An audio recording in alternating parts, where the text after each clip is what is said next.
السلام علیکم ورحمۃ اللہ وبرکاتہ۔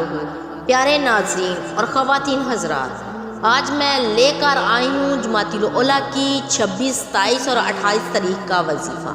آیت کریمہ کے نافل ناممکن مسئلے حل، ہر مراد پوری۔ یہ وہ دعا ہے جو حضرت یونس علیہ السلام نے مچھلی کے پیٹ میں پڑھی تھی۔ میرے پیارے بہنوں اور بھائیوں، آپ سے ایک چھوٹی سی گزارش ہے، میری ویڈیو کو اسکپ مت کیجیے گا، میری ویڈیو کو مکمل دیکھیے گا، صدقے کی نیت سے میرے چینل کو سبسکرائب کیجیے گا۔ جب مشکلات، بیماریاں اور جادو جنات مایوس کر دے تو 2 رکعت نفل حاجت کی نیت سے پڑھ لیں، اور ہر سجدے میں سبحان ربی الاعلیٰ کے بعد آیت کریمہ پڑھ لیں، لا الہ الا انت سبحانک انی کنت من الظالمین، لا الہ الا انت سبحانک انی کنت من الظالمین 40 بار پڑھ کر نافل پڑھنے کے بعد 300 بار آیت کریمہ پڑھیں، اور پھر 10 منٹ خوب اللہ رب العزت کے آگے گڑ گڑا کر دعا کریں۔ یہ نوافل توبہ اور دھیان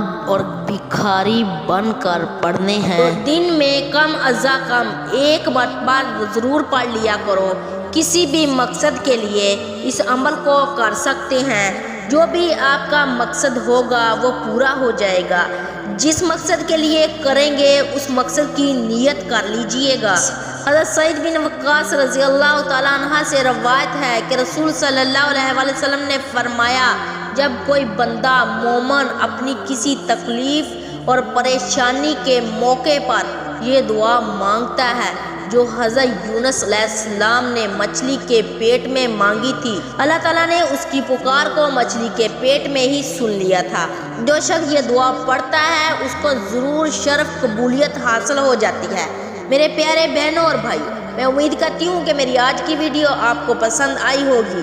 اگر پسند آئی ہے تو اس کو زیادہ سے زیادہ شیئر کریں، اور میرے چینل کو سبسکرائب کرنا مت بھولیں۔ جزاک اللہ خیر۔